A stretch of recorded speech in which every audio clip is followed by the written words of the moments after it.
We're talking about state control of labor. That's the unifying theme that us as organizers found with these papers.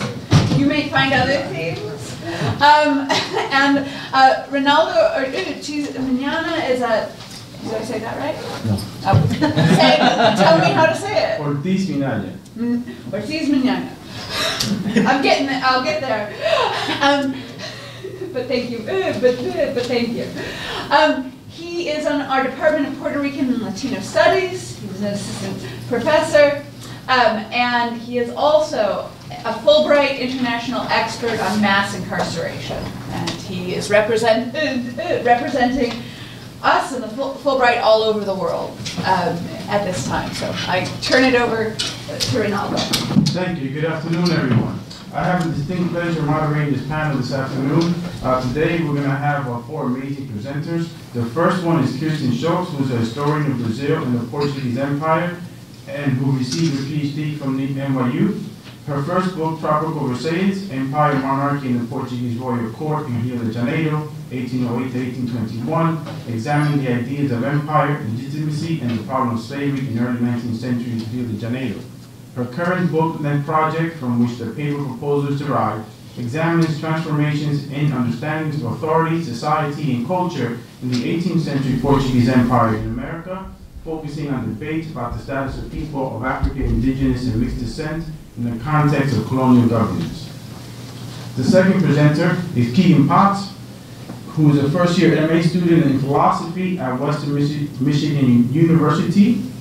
He has presented numerous papers on topics ranging from hate crime punishment enhancement to food deserts to hate crime punishment enhancement. His philosophical areas of study are perception, phenomenology, normative ethics, and legal theory. He is currently working on developing a principled restriction on qualified immunity enjoyed by law enforcement officers in the U.S. The third presenter, Agarwal, is a PhD candidate in anthropology at the CUNY Graduate Center and current dissertation writing fellow at the Center for Place, Culture, and Politics. Their dissertation explores money in early America through a framework of historical geographical materialism that traces the formation of a political imaginary of borrowers, lenders, paymasters, wage laborers, and shopkeepers from a society in which the majority of people were classed through markers of slavery, savagery, and servitude and felony. They have previously organized interdisciplinary contexts, seminars on both historicity and international law through the Center for the Humanities and taught in the Urban Studies Department at Queens College. Our final presenter, Sandipto Dasgupta, is a Newton International Fellow of the Royal Society and the British Academy based in King's College, London. Without further ado, our first presenter, Kirsten Schultz.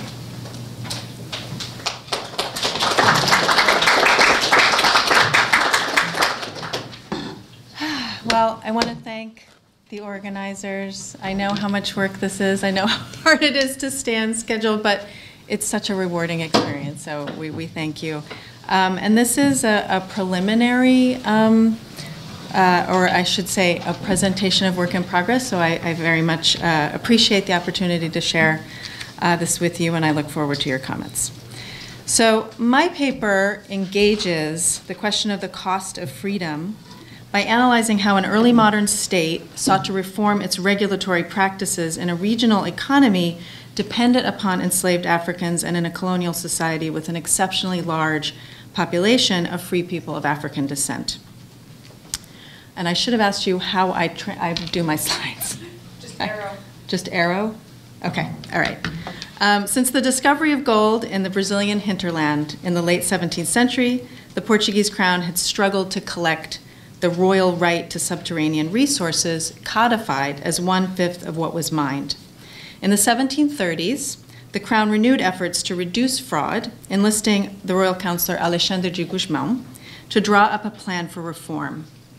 To curtail fraud, the reform intervened into local society, challenging the authority of slave owners who did not, as Gusmão described it usefully, deploy the men and women they owned.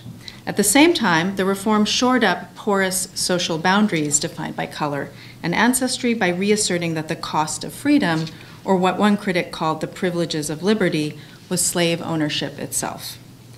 More specifically, the plan to curtail smuggling in the region known as Minas Gerais replaced numerous taxes on production, commerce, and transport with what was called the capitação, or a head tax on slaves, along with an additional tax on free people, or I should say a tax on what free people produced with, quote, their own labor.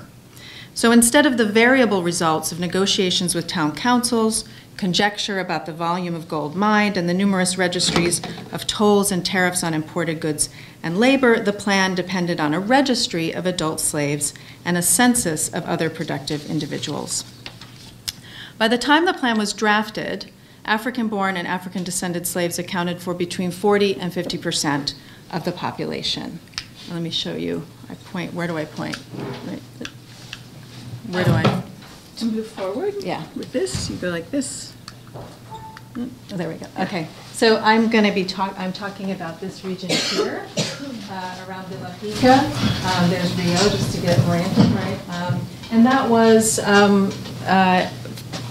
a region that had only very recently been settled in the late 17th century, in contrast to the 16th century settlement of most of the coast of Brazil, right? So this is a hinterland that becomes the site of a gold rush after the discovery of gold and then later diamonds at the end of the 17th century.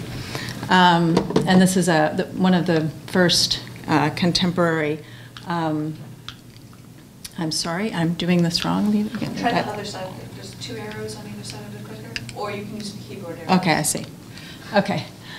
So I was unable to find any images from the 1730s, which is what I'm going to be talking about, but I'll show you a couple of images of enslaved African labor being deployed in mining.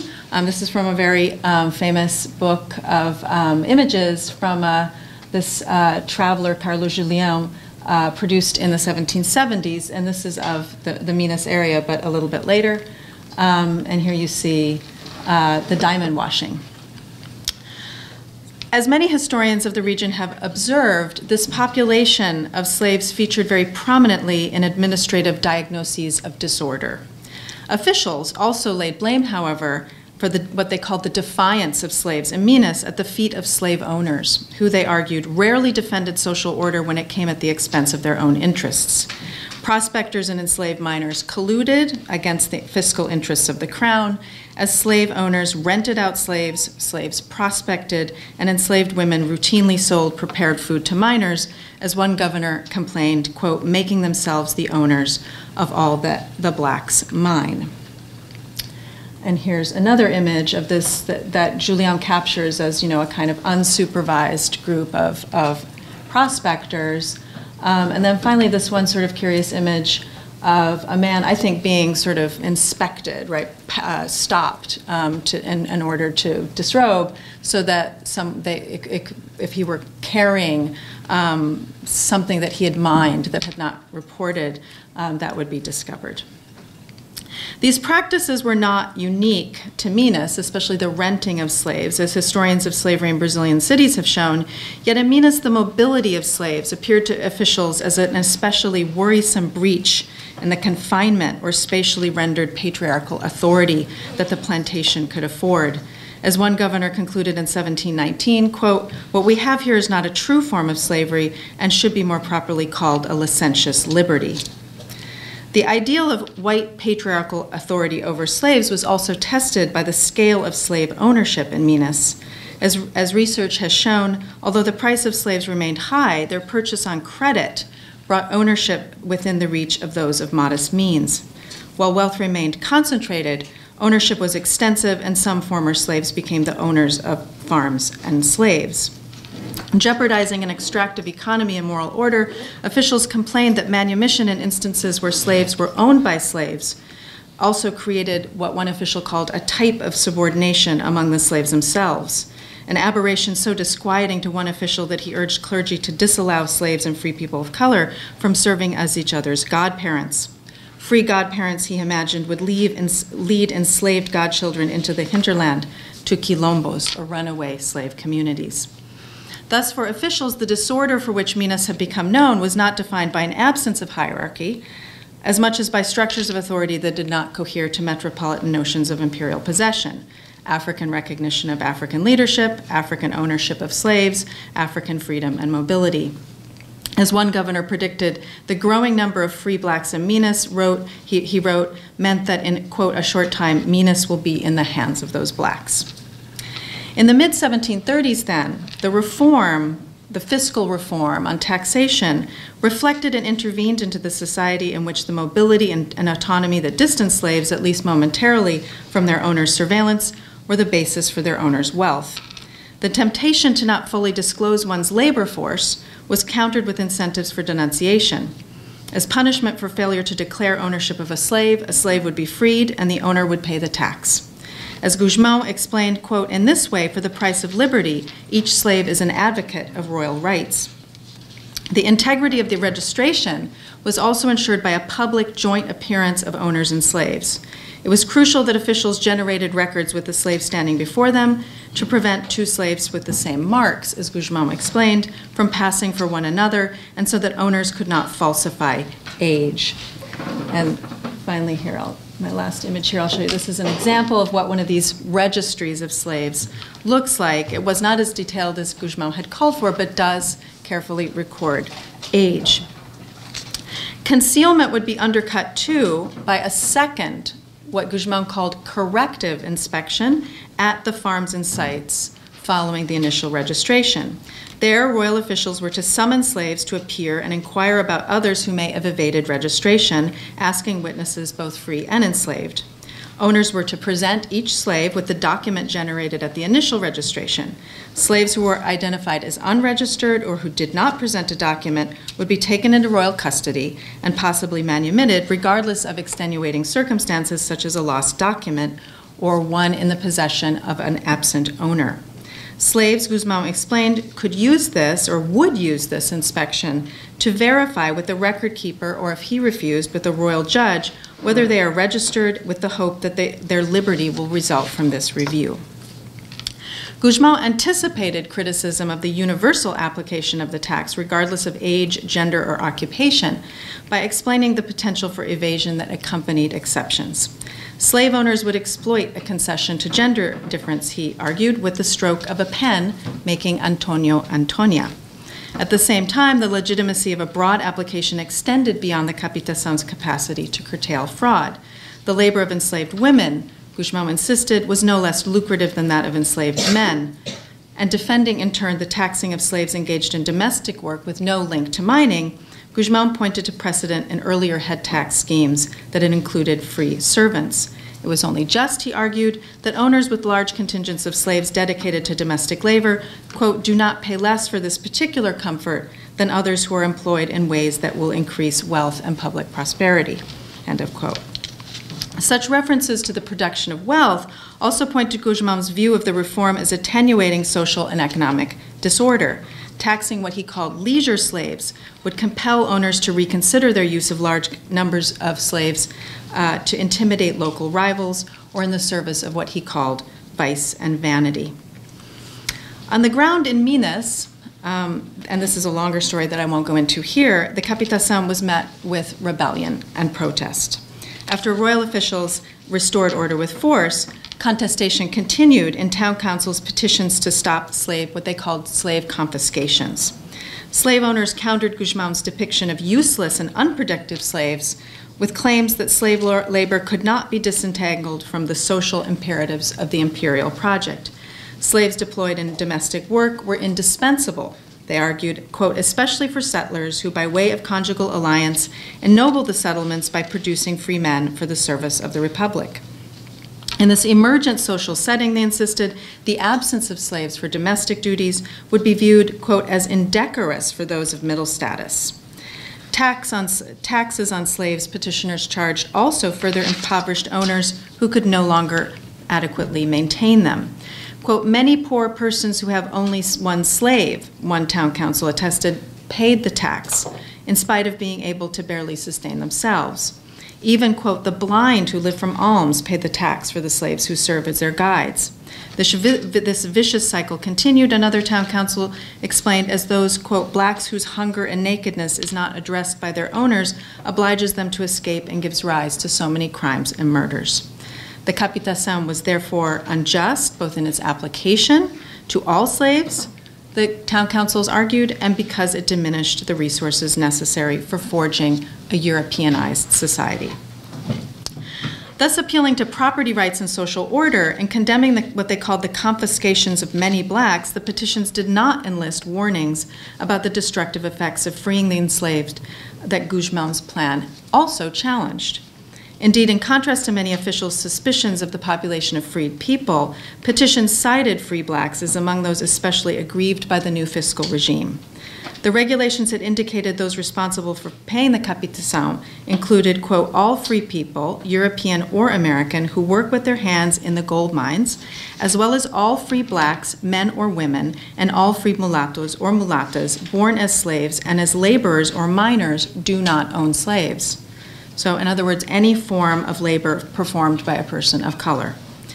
To meet this obligation, the petitions affirmed, many free people of color had to resort to desperate measures, including prostitution. A critique written in Lisbon around the same time concurred and argued that the capitation undermined justice. A freed person without the means to buy a slave, for which he or she would have to pay the capitation, was, quote, regarded as a slave, subject to tribute, and does not enjoy the privileges of liberty.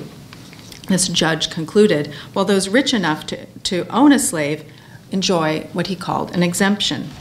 The new fiscal regime hinted, too, on differences apparently unrelated to productivity. Quote, if a white man who has neither slaves nor a trade is exempt from the tribute, the judge continued, what difference is it that upholds that the freed mulatto or mulatta who does not have slaves or a trade is subject to the tribute when the only difference between the white man and the freed slave is the purity or impurity of blood? Although Guzman's plan indicated that white men who worked in the mines were not, in fact, exempt from taxation, the judge's partial misreading illuminated the preservation of color hierarchies built into the new fiscal order. As Guzman himself explained in defending what he called the classes of obligation in the tax and other forms of productivity, quote, no free black man or black woman or free mulatto or mulatta could be taxed at a rate that left whites in an inferior condition to blacks and mulattoes, end of quote. While whites presumably paid the tax on the slaves that they owned, it was not just, Guzman explained, that, quote, a black or mulatto pay less for what they possess in themselves. For free people of color, he concluded, this was the price of living in Minas. Those without resources to meet this obligation, who therefore imperiled the interests of the good order of the Republic, as he described it, had no place in the region. And indeed, people of color who could not pay the tax were subject to fines and then expelled from Minas. Thus, while Guzman invoked utility to challenge owners' authority and their use of slave labor, reform also bolstered a social order that punished black poverty and disciplined black productivity and wealth. Indeed, the repressive measures directed against free people of color registered as such within the documentation of the resistance and rebellion against the capitation in 1736. One leader of a local rebellion urged fellow residents to, quote, quote, both whites and mulattoes and free blacks and any caste of people to take up arms so that the governor does not harass us in this way, in the way that Minas has been harassed because we are people of all colors. At mid-century, then, as discoveries and gold revenues began to dwindle and as residents continued to complain of the capitation, a new king decreed its end. The decree recognized the effects of enforcement on slave owners' authority, and considering what the decree called the grave inconveniences produced by slave denunciations against owners, foreclosed on that practice as well, unless the peoples of Minas requested otherwise in the future. Of course, metropolitan assumptions about blackness and social disorder remained intact, while ending the capitation did not bring to an end the challenges to owners' authority that had anteceded it. As one resident reported in Minas, of Minas's slaves in 1751, right, the year after the capitation is ended, quote, today almost all consider themselves to be freed because those who bought them and who ought to have dominion over them do not, end of quote. Slaves spoke to each other openly of how to escape captivity while the ownership of slaves by slaves remained a form of currency in the contractual pursuit of freedom in the region. Thank you.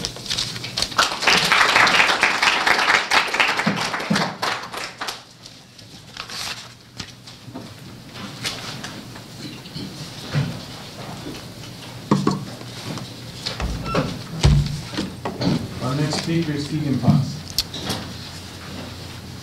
Does pressing video mute turn off the projector? Okay. All right, well, thank you all for being here. Today I'll be talking about late 17th century Barbados and the slave and servant codes of that time.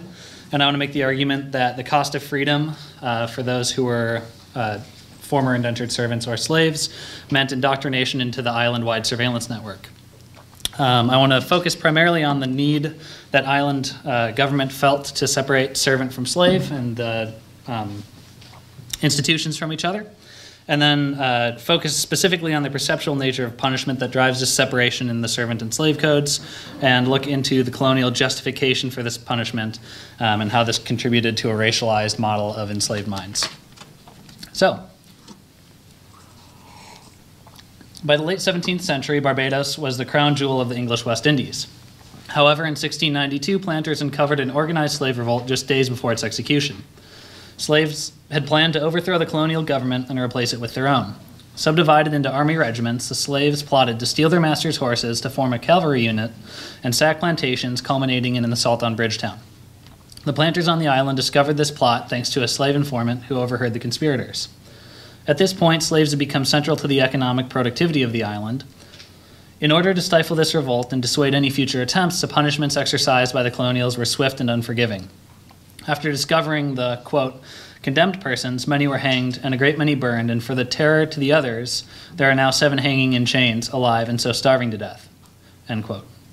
The visceral brutality of this punishment was not uncharacteristic of the English sugar islands. This particular kind of punishment, which was introduced by the 1688 Barbadian Slave Code, was relatively successful in controlling the slave population on Barbados. This would be the last organized revolt, the last large organized revolt, threatening the island until Booth's rebellion in 1816. By the time the codes governing servants and slaves had both been compiled, 1661 and 1688, respectively, the colonists on the island had adopted a distinct perception of the mental faculties of West African slaves that allowed their placement into a separate social category from the indentured servants on the island. The subtle differences between these two social categories are codified in the Acts of Assembly passed in the island of Barbados from 1648 to 1718, my primary text, which I'll now refer to as Acts or Acts of Assembly. These codes give rise to ideological structures unique to racialized slavery, which justify vigilante policing that persists long after the formal abolition of slavery in the English Empire in 1833. The Acts of Assembly solidify the barrier between slave and free, servant and master, by restricting the privileges of the slave, increasing the severity of punishments, and employing a network of symbols that perceptually delineate the two social categories. Justifications for the subjugation of slaves often surfaced in a dialectic that simultaneously acknowledged the intellect of slave minds and their ability to organize revolts, like the one discussed above, while simultaneously vindicating the institution of slavery by denigrating their mental capacities. Punishments played a key role in visually separating slave from free, largely by communicating a model of the black mind that helped recruit whites across the island in efforts to interrupt slave rebelliousness as early as possible. I want to start the first half of my presentation by looking at the circumstances that led to the separation of these two institutions, and then analyze some of the acts that lend support to my argument. Okay, so in separating the slave population from servant population and creating two distinct social categories, the Barbadian government used punishments that aimed to recruit whites across the island in monitoring slaves. As such, freedom on Barbados in the late 1600s entailed participation in the surveillance of black bodies. Part of what allowed this to happen and shaped the separation of the two institutions and the laws governing slave and servant populations was the fact that in Barbados there was largely a common law tradition. This led to monetary incentives for servants and for free whites on the island, and since black slaves on the island were not allowed to accumulate wealth, this meant corporeal punishment. Where in England there was exploitation that was definitely imperfectly limited, but there was some limitation on exploitation. Law in Barbados served to exploit at any cost in order to maximize profit. So, the racist model of the black mind evolved from English planters' ideas and a dialectic they set up between experiencing and thinking mind. And we see evidence of this very early on. One of the first accounts from Barbados, Richard Ligon, in the early 1700s, I think, talks about or focuses on the beauty and strength of black bodies when praising West Africans he sees on the island. This is before servants and slaves are as clearly distinct as they are in the time period I'm focusing on. So, whereas Barbadians examined white minds along the dimension of rationality and responsibility, black minds were interpreted as confined to bodily experience, sexuality, and brutishness, and as such were dependent on external governance, or white governance. Ligon notes that slaves, the islanders used such harsh punishments in order to hold slaves in, quote, such awe of slavery as they are fearful to appear in any daring act, end quote, as demonstrated by my discussion of punishment for the 1692 revolt. This separation is essential to justifying vigilante policing, the separation between servants and slaves. And as the scholar Emerson notes, racism was successful as a tool of dominance, as seen by the fact that, quote, white servants and craftsmen made a greater distinction between themselves and slaves and between themselves and landowners, end quote. So all of these acts governing both the servant and slave populations are pushing towards white solidarity and the creation of a surveillance network on Barbados. So, my analysis of the acts.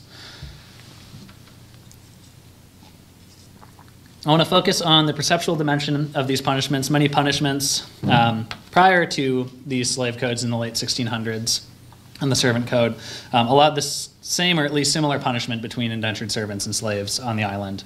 Whereas once we see the acts that I'm talking about, you see certain perceptual punishments being reserved only for black bodies on Barbados. And these are typically slitting the nostrils and ears of slaves as well as branding.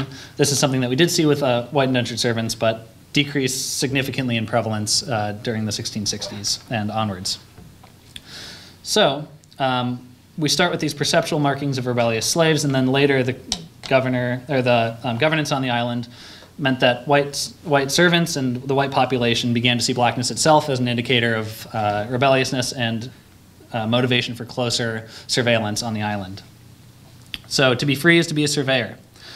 Freedom corresponded with policing duties, as we see white servants accruing new rights or new freedoms. We see them also acquiring obligations to police blacks on the island. Black slaves were seen as incapable of self-governance and moral deliberation, as I talked about earlier, and that's why we see this focus on perceptual governance and the white surveillance network on Barbados. So I'll start with the preamble, and it's it's clear very early on that these two different acts have different programs of punishment that they're going to try to enforce on the island. You see this in the titles right away. The title for the servant code is an act for the good governing of servants and ordering of the rights between master and servants, whereas the title for the slave code on Barbados is an act for the good governing of Negroes.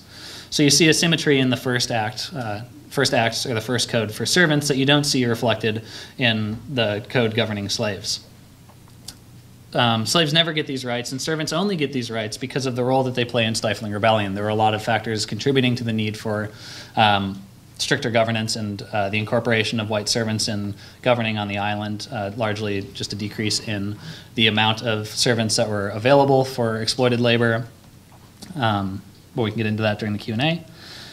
And most of the rights granted to the servants were in efforts to develop white solidarity on the island. A particularly poignant example of the perception of black minds on the island at the time I'm concerned with is exhibited by the preamble, which claims that, quote, slaves are of barbarous, wild, and savage natures, and as such renders them wholly unqualified to be governed by the laws, customs, and practices of our nations, end quote.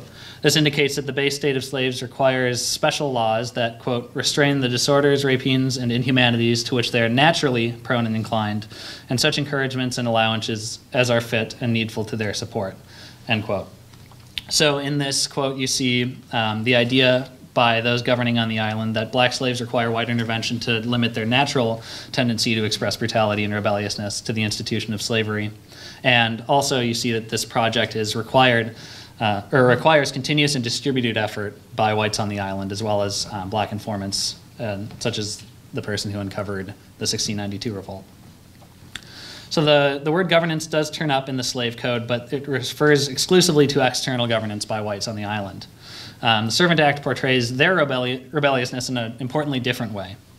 A quote that evidences this is as follows: "Great and often damage hath happened to the people of this place through the unruliness, obstinacy, and refractoriness of servants," end quote.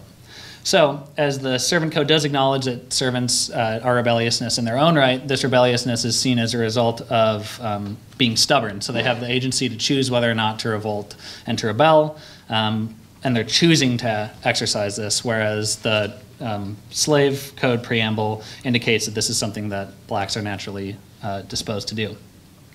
So, as a result, we see the servant code is appealing to whites' capacity for self-governance in trying to eliminate rebelliousness, whereas the slave code is appealing to this surveillance network that I've been discussing. Okay, how am I doing on time? Still good? Okay, so I'll go into acts governing wandering, absenteeism, assembly, and communication. These acts attempted to limit movement and assembly of slaves, especially on weekends and holidays, as these were times that whites on the island were particularly vulnerable.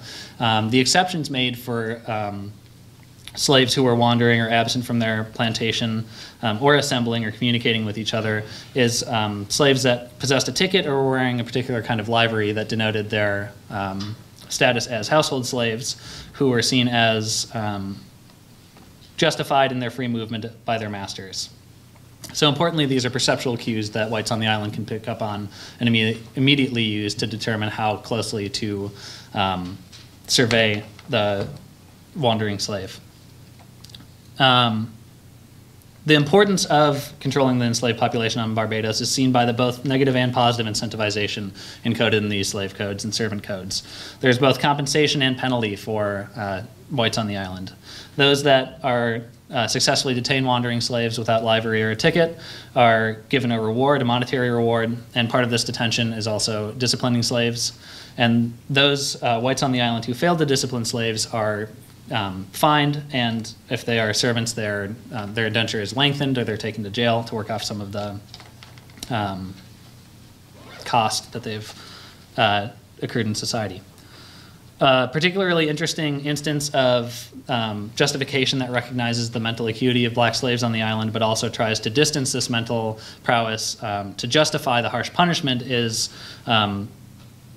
acts governing musical instruments and confiscation of musical instruments from slave quarters on Barbados. This is just another illustration of white hypocrisy, signaling, or because musical instruments were used by slaves to signal each other from across the island, which demonstrated their mental ability. Whites still were required to search slave quarters in order to, I think it was twice a month, in order to make sure that slaves were incapable of rebelling against the plantocracy.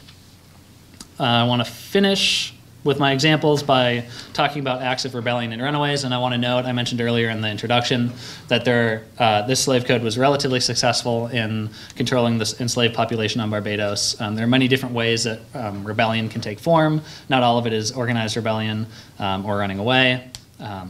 So although I say relatively successful because there are plenty of instances of resistance, just not as island-wide as the 1692 Act, or 1692 rebellion. Okay, so rebellion and runaways were particularly interesting because punishments necessarily entailed multiple plantations, because these were transgressions that involved or occurred across plantations' borders. One I thought interesting instance where you see a perceptual punishment being used against the servant population is servants who are seen boarding ships. Such servants had their heads shaved, which, although is a perceptual demarcation of their rebelliousness, is a temporary one. So you see just a shaved head, hair will grow back. And more importantly, in justifying this punishment, they don't appeal to the natural tendency of servants to rebel. They appeal rather to they justify this punishment based on the idea that they think that the servants will feel shame for having tried to run away and internalize this and govern themselves better. Whereas you see slaves being branded permanently and planters using brands more as an appeal to white governance and closer surveillance by those in power on the island. Okay, so in conclusion, slavery necessitated harsh governance which motivated the separation of indentured servitude from slavery. Punishments act as a driving force for the separation of these two institutions on Barbados. These punishments also provide evidence for the claim that freedom in Barbados entailed participation in the white surveillance network. Importantly, ideological racism outlasts slavery. As the need to justify severe punishment dissipated, the wealth and success of whites on the island continued to depend on subjugating lower classes in society. Exploitation and racist ideology remain prevalent, yet the terms of perceptual oppression and denigration along racial lines shift continually. The implementation of systemic perception and surveillance as a means of social control has changed very little. Thank you.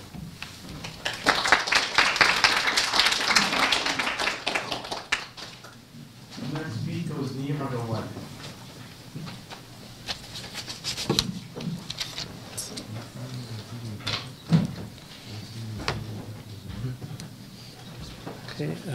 Thank you.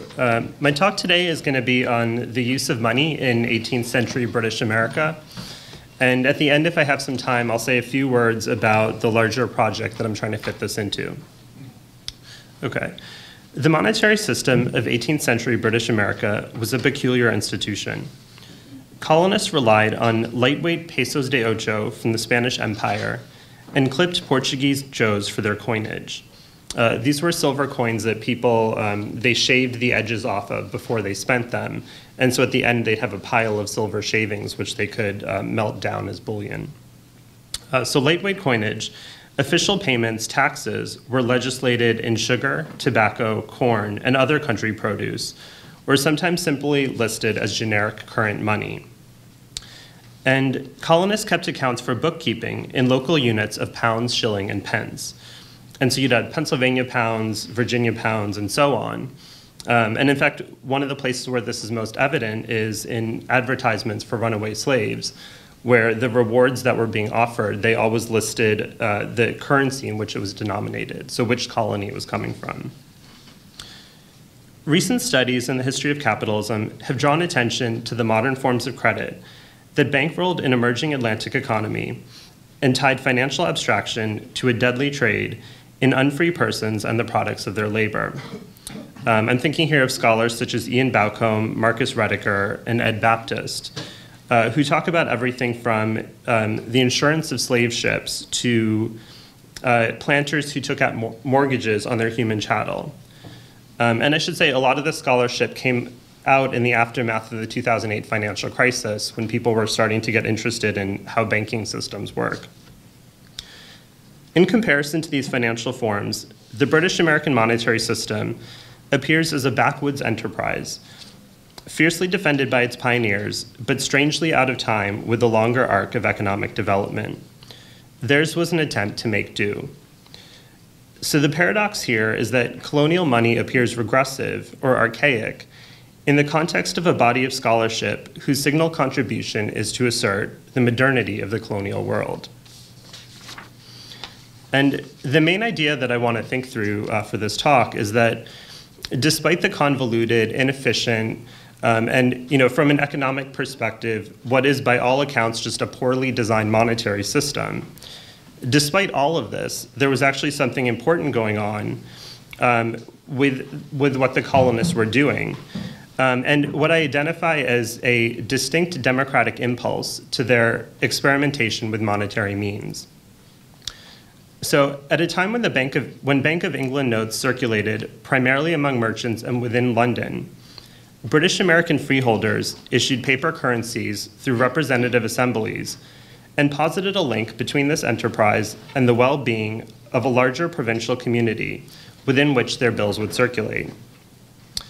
And so what I'm trying to argue here is that Creole elites from Barbados to Massachusetts and all the colonies in between, how they transformed financial expedience into a political imaginary for British America.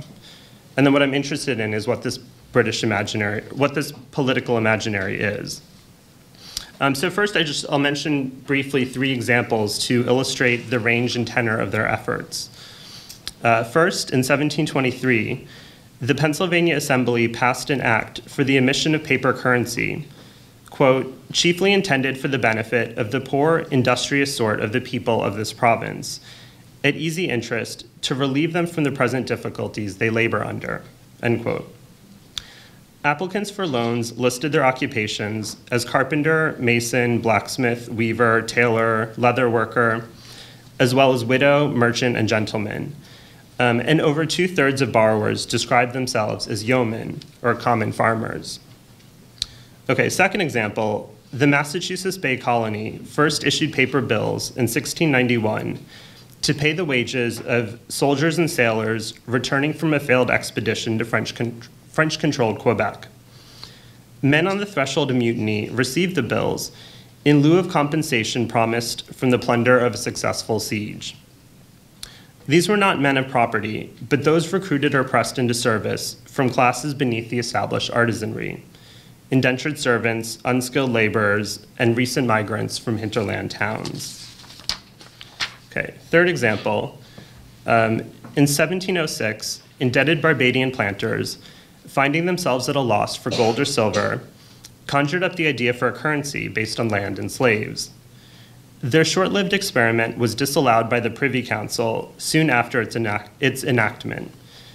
And in recounting its failures, the Barbados Assembly wrote that the currency, quote, has given a dangerous blow to our reputation in all parts of our commerce. Nor has it been less grievous to the poor inhabitants, who in great measure are the sinews of our country and deserve particular care and protection, end quote. So in all 3 examples here, there's this emphasis on bills that are circulating amongst people from the common classes, described and defined in various ways. The most prominent exponent of a democratizing impulse in 18th century American money was Benjamin Franklin. In his first political pamphlet, A Modest Inquiry into the Nature and Necessity of a Paper Currency, Franklin asked, what can be more disheartening to an industrious laboring man than this? That after he hath earned his bread with the sweat of his brows, he must spend as much time and have near as much fatigue in getting it as he had to earn it, end quote. Franklin was an advocate for provincial paper in the colonies in his various capacities as popular essayist, diplomat, and printer. In 1736, he received a commission to print 40,000 pounds worth of paper money for the colony of New Jersey. That summer, he issued the following apology to readers of his Pennsylvania Gazette, which was the publication that he was the printer of. The printer hopes the irregular publication of this paper will be excused a few times by his town readers on consideration of his being at Burlington with the press, laboring for the public good to make money more plentiful. And so this idea of laboring for the public good is what I'm interested in here. Over the next month, his weekly newspaper would indeed appear at irregular intervals, with gaps of 5 to 11 days between the issues. Now, this image of Franklin foregoing his own duty as proprietor of the Pennsylvania Gazette to print money for the sake of the public good sits uneasily next to the image of Franklin described by Max Weber in The Protestant Ethic and the Spirit of Capitalism. Weber described Franklin as an embodiment of the spirit of capitalism, who, while not quite strictly utilitarian, was nevertheless wholly occupied with carrying out the responsibilities of his calling. That is, he was someone who was acutely aware of belonging to a community of borrowers and lenders, but he would see no sense in acting on behalf of such a community. This Franklin would conceive of and use money simply as a means to make more money. In contrast, Franklin's notification in the Pennsylvania Gazette points to a different frame of mind. Even as he cultivated the self-presentation of a middle-class life oriented by the virtues of industry, frugality, punctuality, and prudence, Franklin worked to ascend the ranks of civic life and establish a notion of the public good in colonial and revolutionary America. As Franklin emphasized in his Modest Inquiry, the true interest of Pennsylvania was not in the ability to attract gold and silver, but to attract industrious laboring men. And paper currency would serve its purpose if it reduced the inconveniences of their trade. Okay. Industriousness is a key word in colonial American monetary pamphlets, not as an elementary property of labor, but as a quality of the laborer. So the Philadelphia merchant Francis Rawle declared, quote, "It to be a known maxim that populacy is the riches of a country. But it must be understood of an industrious and laborious people, such as are the Palatines and others, and not convicts or the scum of jails, who are a nuisance to the countries whence they came, and will contribute no more to the advantage of a country than the most savage Indians," end quote. Likewise, Franklin associated a given amount of labor as much to the character of a people as to the quantity of its population. When the British government proposed transporting felons to the colonies for resettlement, Franklin famously suggested that since all commerce implies returns, rattlesnakes seem the most suitable returns for the human serpents sent us by our mother country. Rattlesnakes would just as surely change their nature with a change of climate, perhaps to St. James's Park.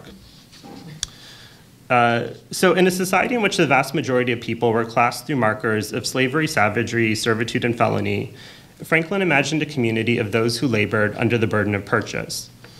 And what I want to emphasize is that this conception had as much to do with civic republican conceptions of political society as with liberal conceptions of market society. Okay.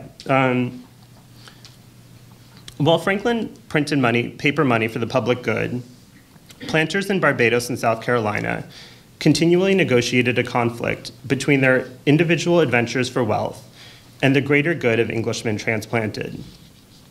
In Barbados, the rise of monoculture plantation economies consolidated land into few hands and led to a reliance on bound black labor. Ex-indentured servants increasingly failed to acquire quality land and fell instead into a waged proletariat. While this dynamic produced immense profits for some, it also threatened social catastrophe as dispossessed whites fled to other settlements. Observers followed the black-to-white ratio as its leading indicator. So earlier in this talk, I briefly mentioned a paper money scheme that was attempted in Barbados. And in the early 18th century, South Carolina set up a similar monetary system modeled on the example of Barbados that actually lasted throughout the colonial period. In their debates on the virtues of such a system, one Charleston pamphleteer warned that without paper currency, trade would revert to barter. And in consequence, quote, "making the poorer sort very base and mean, so that, to use my Lord Bacon's words, the 1/50th man of them will not be fit for a helmet." And what they're talking about here is that the free men would not be fit to serve in the colonial militia or the slave patrols of the colony. He continued, "And I think it much concerns the interests of this province to keep up the spirits of the lower sort of people, for we have much reason to expect great use of them, both from those among us and those behind us," end quote. So the reference here, when he said, "my Lord Bacon's words," the reference here is to Francis Bacon. In 1625, against the grain of mercantilist doctrine around him, Bacon wrote, quote, "Neither is money the sinews of war, as it is trivially said, where the sinews of men's arms in base and effeminate people are failing," end quote. As absolutist states sought out sums of specie in their bids for power, Bacon heralded the breed and disposition of a population as the source of a kingdom's greatness. Men of courage would prevail over arsenals and artillery. Quote, "All this is but a sheep in lion's skin, except the breed and disposition of the people be stout and warlike." So 100 years before 100 years before Benjamin Franklin cast gold and silver as secondary to the import of industrious laboring men, 100 years before that, Francis Bacon prescribed the cultivation of a population over mercenary pursuits. And so what I'm trying to do here is think, both Pennsylvania together with South Carolina, and through that, Benjamin Franklin's relation to Francis Bacon in a certain kind of intellectual tradition. And this is the point actually where I think my paper connects both to what Keagan was talking about, but also our discussion yesterday in Jordan's paper of the link between Neo-Roman traditions and forms of domination or mastery in the New World. And this is kind of the conclusion at this point. In his formulation of print capitalism, Benedict Anderson provides us with a final image of Franklin. Here is a figure, quote, indelibly associated with Creole nationalism in the Northern Americas. And so if Old World nationalism involved a political baptism of the lower classes, Creole nationalism for Benedict Anderson was, quote, a response to fear of lower class political mobilizations, to wit, Indian or black slave uprisings, end quote. Considered in this light, the democratizing impulse of British American paper money takes on its peculiar hue. We find echoes of Franklin's enterprise to print money for the public good in the words of Captain John Blackwell, who cautioned his fellow New Englanders that we are surrounded with adversaries.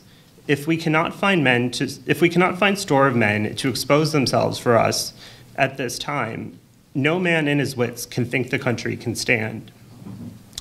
To impede the currency of bills issued to soldiers and sailors is in effect to leave the country without all manner of defense against any that would prey upon us, end quote. We also find a correlate to the industrious laboring men Franklin identified as the chief strength and support of a people. In those, quote, inferior sorts, the Barbadian assembly declared to be, in great measure, the sinews of our country, and who in equal measure filled the ranks of the plantation militia and slave patrols. So, in conclusion, Benjamin Franklin and Francis Bacon, long held as forebears of modern science, contribute here to a different tradition. As members of political communities with foreign enemies and domestic threats all around, consumed with the fear of what would happen if one day the sinews of men's arms in base and effeminate people should fail. Thank you.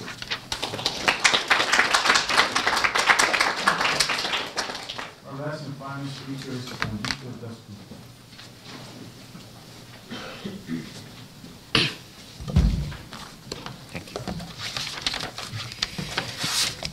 Dasgupta. So I'm a bit of an outlier, I realized, in the conference in a couple of ways. One is the geographical scope of all the papers so far, I think, has most have been the Americas and Greece and Rome in ancient times. I would ask you to move with me quite a lot east to India, where this paper is based. And the second reason I think it's a bit of an outlier because the phenomena I'm going to focus on is that of decolonization and colonialism and what happens after that. And I think that's also something, other people have touched on that in some sense, but this is really about just that phenomenon. So in these two ways, it's a bit of an outlier. And since there's a lot of sort of details in the context in this, and as I said, as from one slightly on the side of this conference, what I do is simplify the details, to gloss over the details really, and address this more themes. And if any of you have doubts about what's the basis of this, the evidence of this, then maybe at the Q&A or afterwards I can do that. Otherwise, I think I lose most of you in the very particular details of this question. So the topic of the paper is really on the definition of free labor in the Constituent Assembly in India at the moment of decolonization from British rule. To just put it a bit more broadly, I think decolonizations, especially the ones I focus on, the 20th century, the mid-20th century view of decolonizations, were unique in two ways. One is that, not unique, sorry, they're important in two ways. One is that there was a major interesting debate, really, between the meaning of what freedom from colonial rule would mean. One of it was an obvious meaning. You replace the foreign rulers with native rulers, right? But there were almost all major thinkers of that, contemporary thinkers of that, basically said that that's not where this movement can end, where this process can end. And you can think of Fanon, you can think of Gandhi, all of whom basically argue that it actually needs some kind of a reorganization of the society. In some ways, and the idea of freedom has to be some form of a social freedom and not just a political freedom, to put it very simplistically, right? And what actually made this also a concrete political debate, actually, is that, like any major revolution, any major upheavals, right, even if it's against a foreign enemy, you can think of big wars, again, a foreign enemy always induces some form of major internal churning within the society, which is fighting a sort of a mass movement, right? So these questions were not just sort of, academic question written by Fanon or Gandhi, but these were actually major debates at the moment of decolonization as to where all we could end. And so what I want to do is sort of capture a bit of that debate through this very concrete question of what actually it means to be free labor or freedom of labor in post-colonial India, right? And the definition of that in the Indian Constitution. So first, let me talk about what was colonial labor form. And this is, so I'm just going to, very broadly speaking, the notion of free labor in some ways was a colonial discourse, right? I mean, this idea that labor in the colonies before the British came by were unfree, or they were stuck in all these myriad forms of, customary unfree conditions, and they were not really free labor in any meaningful way, was a part of a British colonial discourse in India. Right? That doesn't really mean that the British were interested in moving to what we'll call a traditional liberal idea of free labor, as in wage labor. Right? That was not, it didn't mean that. It would move there someday, but like everything else with colonialism, right? The Indians or any other colonized society were not yet ready. So what it needed was some kind of intermediary steps, right? And it led to a really fascinating set of legal doctrines, which basically codifies these traditional forms of production, practice, and domination. It also serves a political purpose for the British, because what they want is a stable society and a stable revenue stream, right? And you can just not disturb the production structure too much, but make sure it's codified and you can understand it and control it and know who is what in this hierarchy. And there's three of them I'll just quickly go through, which will be important to us when we come to the question of what it meant to be free labor later on, right? Oh. That's good. The first is what was called the zamindari system, and this basically just took a form of landlordism, right? Which is something the British instituted, a form of landlordism, as a legal form of what they thought was sort of a big landlord structure, where you will have this big landlords who will own the revenue, and you will have all kind of the peasants and tenants working under them. What it actually was, and you can think of it in some ways as sort of a modern revenue structure, contractual structure of a feudal form, right? And making sure that there's intermediaries between the masses and the state, which maintains peace, but also collects revenue and so on. And what it meant, therefore, was that in the production structure in India, in the agrarian production structure, was what was called semi-feudal in many ways, which is in the sense that it was very much dependent on these feudal forms of domination and coercion, except it was regulated by a modern state with modern laws and produced for the market, right? So that's the kind of the interesting dichotomy of these, the semi-feudal system. The second one is something sort of Keagan mentioned, the master-servant laws, which basically the important part of that for India is there was the plantations, especially tea and coffee in the south, but mostly tea in the northern east part of India. The plantation labor were governed by what was called these Workmen's Breach of Contract Act, which basically meant that, if you think about it normally, if you go into a contract with someone and you break that contract, what do you have to do? You have to pay a fine, right? The punishment for breaking a contract is an economic punishment, normally.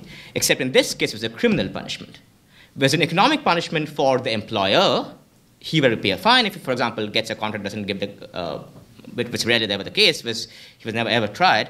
But if it was the employee, the worker, you will be jailed. If you and this is important because, of course, these contracts were they were often fraudulent, they were extraordinarily exploitative, but you can't leave your workplace. You don't even have what's called the right of exit from the particular contract, because the result of that is jail. So basically, you're bringing the force of the law to enforce the private domination of the employer.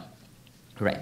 And the last one, which was also particularly important, was what called Ambedkar, or forced labor. This is basically naked coercion, often based on caste, the lowest caste in the villages would often be forced without any pay whatsoever and any free will, obviously, to do more menial work or public work by both the colonial officials or the local notables, often of the upper caste, right?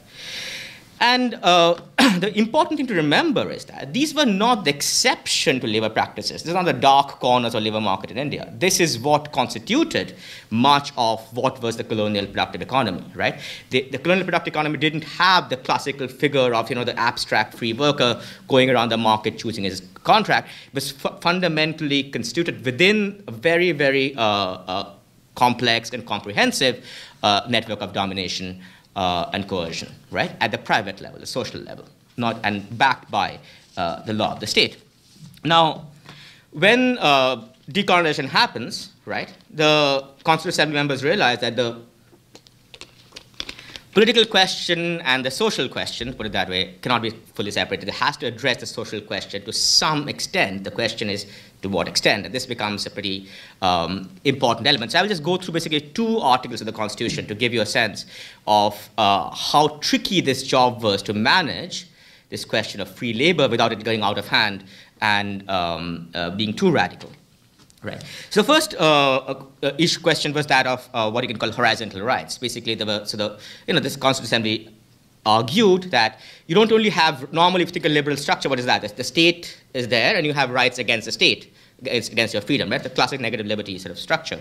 Except in India, the idea was also that you can also get protection from other individuals who want to perhaps take away your rights or do certain kind of discriminatory acts against you. So if you could think of private shopkeepers who won't let you enter their shop because of a certain cost, right? You can think of many, or want to give you a job, or won't let you into the house, or et cetera, those kind of things, right? Against other private individuals. Bring the state to negotiate the power imbalances between different individuals, right? This is a pretty radical concept, and the person who I want to really focus on now, the person who brought this within the Indian Constitution is someone called B.R. Ambedkar, who is an extraordinary figure, who himself was a member of the Dalits, within the Indian caste hierarchy, this is the lowest rung you can get to, who are considered untouchables by the rest of the upper caste or the dominant caste hierarchy. And he has an extraordinary personal career. He ended up being the chairman of the drafting committee of the Constitution. And he sort of tried to fight certain small battles he think he could fight. And this was one of them. But the interesting part is the way he defended it. The way he defended this particular horizontal rights provision is by saying that in the present condition of India, the society was much more of a locus of tyranny, is the term he uses, tyranny or oppression, that the state can be. And if, for example, he says that what is the power of the penal code compared to the power of ostracism, right? And so the Constitution only focuses on protecting individual against the state and forgets the part of social domination, it would really be a meaningless document. Now, the elites, the sort of post-colonial elites were agreeing to the question of horizontal rights, and up to that much, except this principle, that society was potentially more of a source of tyranny than the state was, had a much more radical implication when it came to the question of labor, right?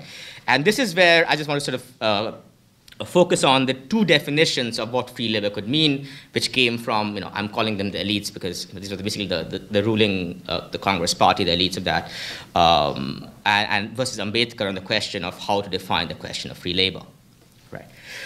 What the elites wanted to do, basically, was pin down the question of free labor in particular terms, right? So they want to pick up the most egregious colonial practices, some of which I named, right? For example, the legal rights zamindars had over enforcing the tenants to work in certain ways, say the criminal breach of contract in plantations, or the idea of forced free labor in Begar, and basically define free labor as particular negation of this colonial backing for social oppression, right? Legal backing, and end it there.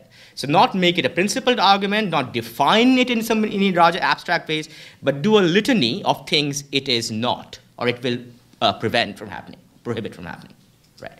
Well, what Ambedkar's argument was, and basically this focuses on the question of caste, which is a sort of all-pervasive network of power and dominance between different stages of individuals, and his argument was that it's not just about this particular specific law. So go back to the question of what's the power of the society vis-a-vis the power of the state. It's much greater, right? And his argument was that, well, if I can understand that, okay, there's no explicit force being used, an explicit criminal breach of contract being used, but what if the threat is that of ostracism, right? I won't be able to live in a village unless I perform these menial acts. No one will sell me things in the village anymore, right? No one will do work for me or work with me, right? If these are the kinds of challenges I face, what use is just saying that there is no actual legal thing compelling me. But what he did was the way he presented it, it started going a bit further. He said, for example, what if I have to accept a contract at the threat of starvation? What if I have to accept a contract at the threat of homelessness? And you could see as the debate progresses, and I can't really go through that, it's a fascinating debate, go through all of it now, obviously, but it progresses. You can see the back and forth and question and answer in the Constituent Assembly. You really see what he's therefore kind of saying is that it encompasses all of basically capitalist wage labor, right? The fact that when you chose a contract, while there's no gun to your head and there's no jail punishment, the fact that if you don't take that work for that pay, you will starve, right? So that's the threat of starve. And you realize that, and what the Constitution makers argue that if this is how we're going to define free labor, then we are really going to end up with something we don't want to end up with, right?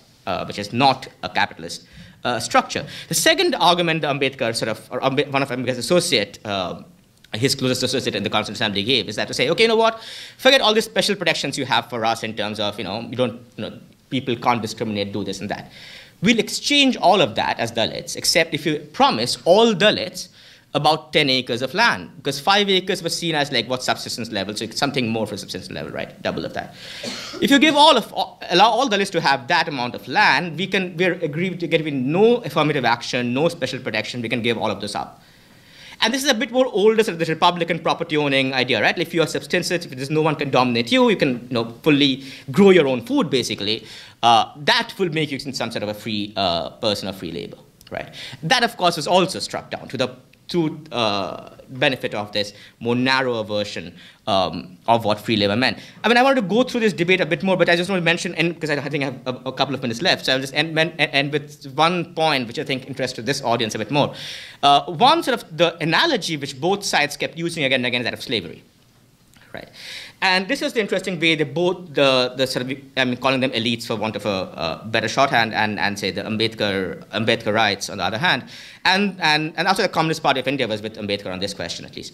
But they both understood slavery very differently, right? So for the elites, they kept saying of slavery as a legal institution. And they talk about the moment of civil war, when you Emancipation Proclamation, you legally end or legally abolish, constitutionally abolish slavery as an institution, right? In other words, it's not the social power which the plantation class had over slaves, but it's actually the state backing for that power. That's what we really, is this the question here? Well, for Ambedkar, his focus, and their focus is always on Reconstruction. And he has a fascinating letter exchange with Du Bois to understand the concept of Reconstruction actually much better. Because for him, the question was not the legal abolition of the institution of slavery, but in what extent were we to overcome the social domination of between the different races, the different classes of population, and what could have worked and what did not work, right? And so it's very interesting that they both keep referencing that particular moment in American history, except one side keeps referencing slavery, and saying that, the British had all these terrible practices, we are going to abolish that just like the Americans did with slavery. Other side saying, well, that was not enough, this legal abolition, and there had to be some kind of way where you were no longer dependent economically or socially on the dominant classes, all right? And that would constitute free labor. And this was a particularly interesting moment at debate. Just to summarize in one line, basically, in some ways, if you look at some of the major questions in labor practice and labor history and land reform in India and so on and so forth, you could really see how the Ambedkarite warning that if you don't use massive state power immediately to crush all this forms of social domination which are there, and just let a lack of legal backing to do its own job, they don't go away, and they come back and they retain in much stronger ways. Okay, thank you.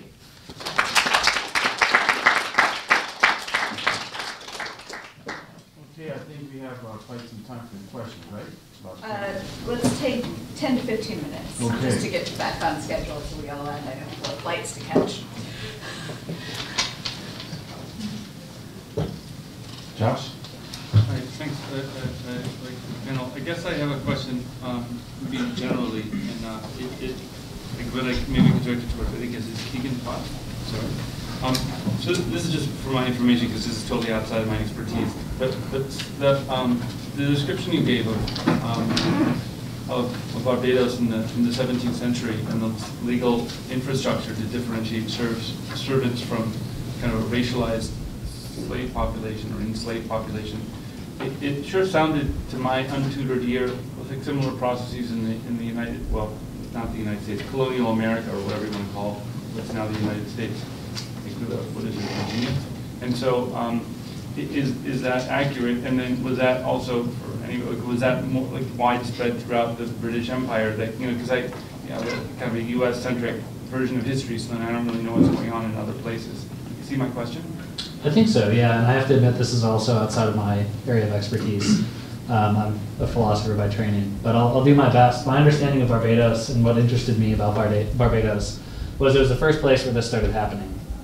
And I think, as Neil brought up, the planters from Barbados, because Barbados is so small and was so profitable, quickly ran out of land, and those planters went on to South Carolina primarily, maybe Virginia as well, but most of what I've read is about South Carolina. South Carolina. And I think they take these practices of policing with them, and this understanding of the need for vigilante policing by everyone in the colony, not just masters, but also free whites and indentured servants.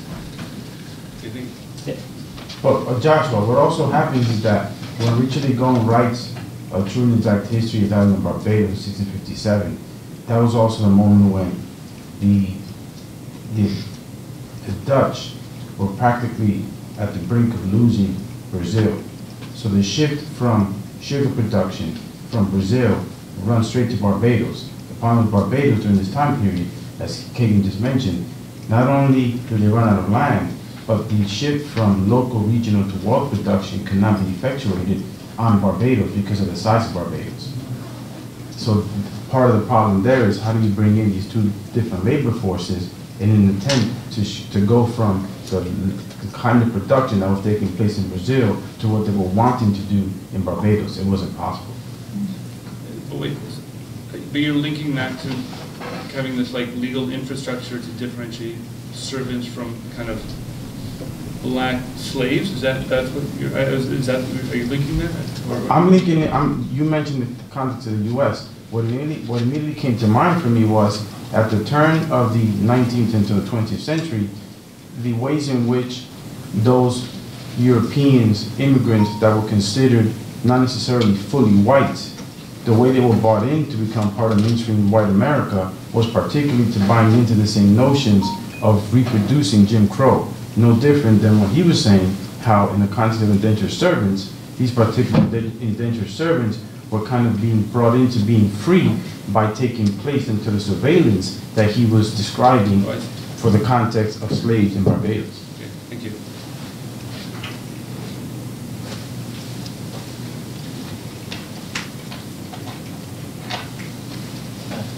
Question for Dasgupta. So, definitely don't know enough about India to have a fully informed historical question, but it sounds like what you're really intent on exploring is how, even though you mentioned how there's this sort of attempt to define negatively the things that these elites are against, but there's always going to be something that they come back down to, which is that if you aren't a laborer, you're just going to starve. But you're pointing out that there's this sort of demand for additional protections, additional freedoms from other forms. That's just freedoms from social social pressures. And you mentioned ostracism as one potential social pressure. Could you sketch out some other ones that? No, but I mean, so it was, I think the point Ambedkar was making is twofold. One is that he wanted to define it as a principle, what it would mean, rather than a list of things it says are prohibited. Mm-hmm. Mainly colonial laws, we basically repeat it, right? So he wanted to make a principle, and the principle once you start unraveling it, really goes very far. That was the first problem. And so the second point was that, so therefore, to do that, it wasn't enough to just declare labor to be free and in the absence of those laws, but take some major forms of economic reform. Land reform was the big one, which was on the table right now. Because 90% of the labor force in India was in agrarian work. So if you give everyone some subsistence in terms of land, etc., etc. But in terms of the older form of the domination, cost is then the structure of cost. But the ostracism was one of the major ones in which cost hierarchy was enforced. But the power of the hierarchy didn't have to be enforced so explicitly all the time, right? So there was a way. But ostracism, cutting off your access from resources, namely more important stuff like water or food. Water especially, because water wells were ones that were very important. So these were the ways in which, so basically, and in the more rural life, and ranging to things like much more explicit violence, right? Like from murder or decapitation.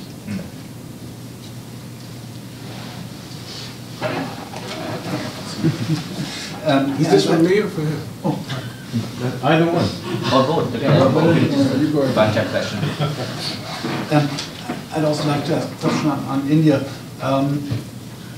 I'd love to hear more about how realistic Ambedkar's proposals actually were. However, even though much of this has not come true, one thing has, and that is that the state actually is taking initiatives and being active with regard to social power in one respect. The latest figures I heard were that only about 7% of labor in India is informal relations, and 93% are not. Within those 93%, we've got only, of course, speaking in absolute figures, not relatively, but the highest number of contemporary slavery. And against those forms, the Indian state is very active. However, if the ILO reports are correct, it doesn't really work. Why? Because of corruption in the state, etc. So state backing as such is obviously not enough. Which possible reforms could Yeah, sure. Can I ask, because it rides on that, isn't Ambedkar and the Dalits are actually saying we want freedom from the caste subordination that was here prior to colonialism as well? Isn't that, are they embedded in their argument? Absolutely, absolutely. So these are two very big questions. I won't take just a very short, maybe we can talk about this after the thing is done. Very shortly answer your question, basically. The problem is that what you said was, the slice of this what the Ambedkar said, because a lot of the, what you can call contemporary slavery-like condition in India, it is not like someone went and purchased someone at a slave auction, right? It's just the structure of social power as such, if you actually have no effective will, they are legally free, right? Effective will to act otherwise than the effective master commands in these conditions often. So that's what often much of this looks like. So it's not just there's no state enforcing anything, there's no criminal bishop contract anymore, none of those things exist anymore, the British laws doesn't exist anymore, right? But it's just that you're in a social condition, and that Ambedkar's point is not a prescription. The argument is it can only be broken not just by passing different laws, but change the condition on which this whole thing stands. And again, I said land reform is one of the major ones, but there are many others as well. And yes, cost precedes colonialism, absolutely. Colonialism makes it somewhat more stronger, actually, oddly enough, but it precedes colonialism, actually.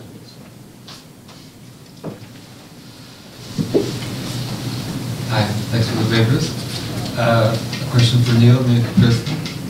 For Neil, you mentioned this pegging of the US dollar to the Spanish peso, and then I was wondering how the US dollar became, because it had the same value, and then also it kind of, in my understanding, the US dollar becomes quite dominant also as a global currency, it replaces the Spanish peso, for example, in the slave trade in the 19th century, and then is it because of the involvement of US merchant interests, or how does the US dollar also become a kind of global currency? And then to Kirsten, I was wondering about these relatively quite uniquely autonomous prospecting expeditions, minings, and then how this was experienced, because if there's no foremen, supervisors, no vigilantes, the frontier is there, and the frontier is full of quilombos, which are like self-organized communities, full of indigenous communities, there's a lot of cooperation. How is the self-perception, like they're called slaves, but then what is their self-image? It's a kind of, is that accessible, or does that kind of question? So yeah, and the Spanish coins were used throughout the New World in the 18th century, and in large part because the Spanish Empire is where all of the gold and silver mines were. In terms of in this period, I mean, different colonies had their own currencies that they were issuing. There wasn't really a sense of a currency across the colonies yet. And in fact, that would come then during the Revolutionary War. They'd start to issue a kind of confederational, bill. But I think that the question of the U.S. dollar becoming a global currency, which I think of in terms of the mid 20th century post-war period onwards, is I think actually a very important question, and to me kind of central to my larger project. I originally got interested in these questions by thinking of trying to go a little bit backwards from there. So looking at during the Civil War, the Union government issued their own kind of paper currency that circulated within the North, and then slowly during the period of Reconstruction started to circulate in the South.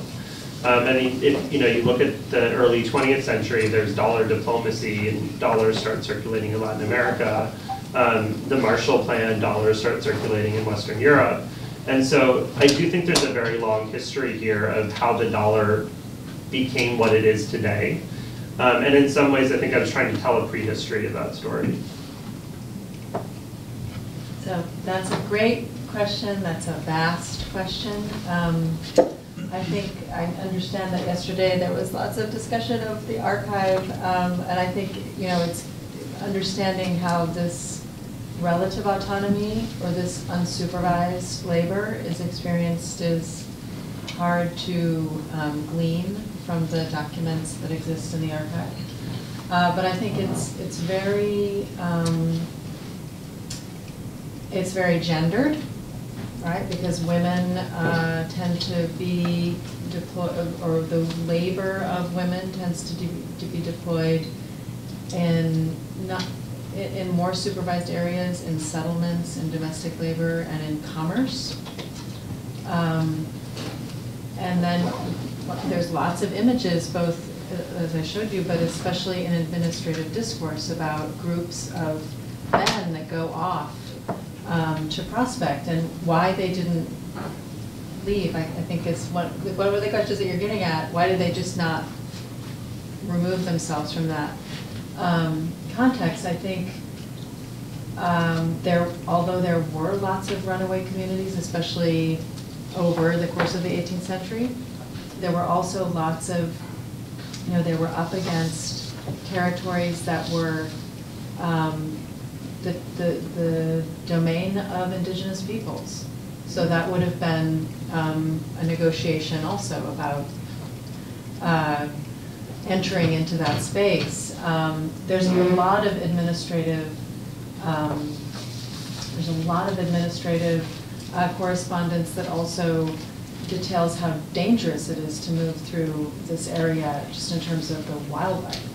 So that I think would have factored in, but then the social historians that have studied the archive point to these sort of emerging contractual relationships. So there might have been some calculations about how long do I have to do this before I can purchase my own freedom with and I think the administrators right, as I said, they fret about the fact that slave owners are making these deals. Right? They understand that you're going to keep part of what you mine as long as you give me enough that I'm satisfied that you're not taking much more than what we agreed to. So I mean, it's a very important but very difficult question to answer sort of broadly. Any